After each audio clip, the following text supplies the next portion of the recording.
Friends, Liza's কিচেনে তোমাদের সবাইকে ওয়েলকাম। সবাই কেমন আছো বলো?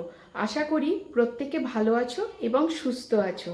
আমি তোমাদের সামনে আরেকটি নতুন রেসিপি নিয়ে চলে এসেছি। চলো আমি আমার রেসিপিটা এবারে শুরু করে দিই। তোমরা আমার এই রেসিপিটা পুরো দেখো এবং আমাকে অবশ্যই কমেন্ট করে জানাও যে আমার রেসিপিটা তোমাদের কেমন লাগলো। চলো এবারে আমি রেসিপিটা শুরু করে দিই।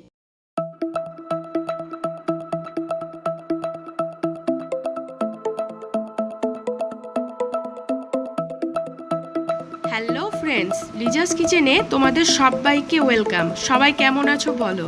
আশা করি প্রত্যেকে সুস্থ আছো এবং ভালো আছো। আমি আজকে তোমাদের সামনে আরেকটি নতুন রেসিপি নিয়ে চলে এসেছি। সেটি হচ্ছে আলু কাবলি। আলু কাবলি হচ্ছে ঝাল ঝাল টক টক খুব সুন্দর খেতে একটা চাট। তো চলো আমি রেসিপিটা এবারে শুরু করে দিই আর বেশি দেরি না করে। সবথেকে প্রথমে আমি 3টে আলুকে ভালোভাবে সেদ্ধ করে নিয়েছি। 2টো সিটি মেরে কুকারে আমি এবারে আলুটাকে ভালো করে কেটে নেব।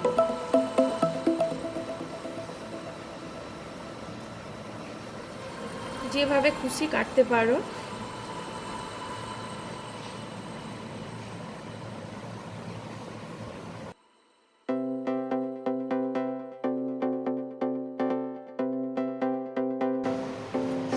সবথেকে প্রথমে আমি আলুটাকে কেটে নিলাম। এবারে এর মধ্যে আমি দেব একটা টমেটো আমি কেটে রেখেছি। এই টমেটোটা আমি এর মধ্যে দিয়ে দিলাম। তারপর আমি এই ছোলা ভিজিয়ে রেখেছিলাম, এই কাঁচা ছোলা আমি সেদ্ধ করিনি, কাঁচা ছোলাটাও আমি এর মধ্যে দিয়ে দিলাম। এরপর এতে দিয়ে দিব পেঁয়াজ কুচি, একটা বিগ সাইজের পেঁয়াজ কুচি আর কাঁচা লঙ্কা কুচি এর মধ্যে দিয়ে দিলাম। এবারে এর মধ্যে দিব আমি ধনে জিরে গুঁড়ো,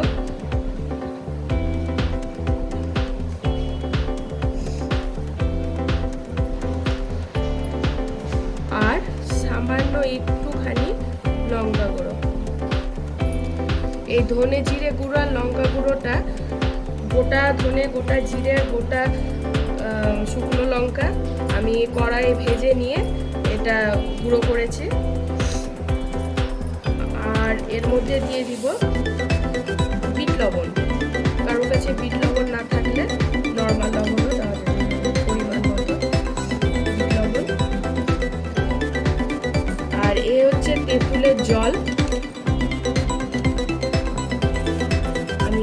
দিয়ে দেবো। যে যেরকম টক পছন্দ করে সেরকমই দেবে, দিয়ে দিলাম।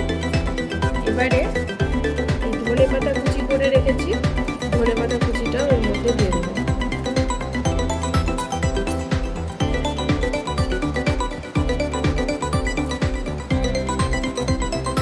পুরোটা দিয়ে দিলাম। এবারে এটিকে ভালো মতো আমি মাখিয়ে নেব।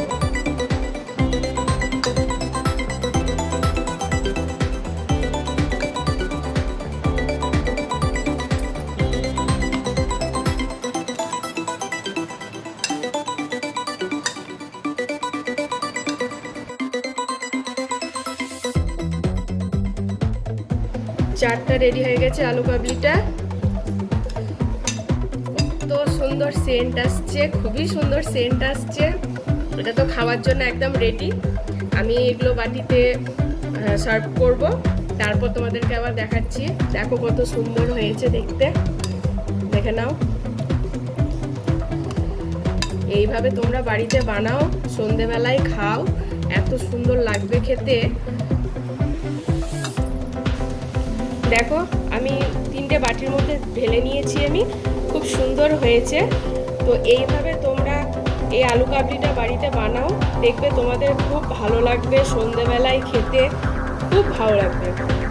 আমার এই রেসিপিটা যদি তোমাদের প্রত্যেকের ভালো লাগে তাহলে please like, comment, share and subscribe অবশ্যই করবে। আর আমাকে কমেন্ট করে জানাবে যে এই আলু কাবলির চাটটা তোমাদের কেমন লাগলো। Thank you, bye by.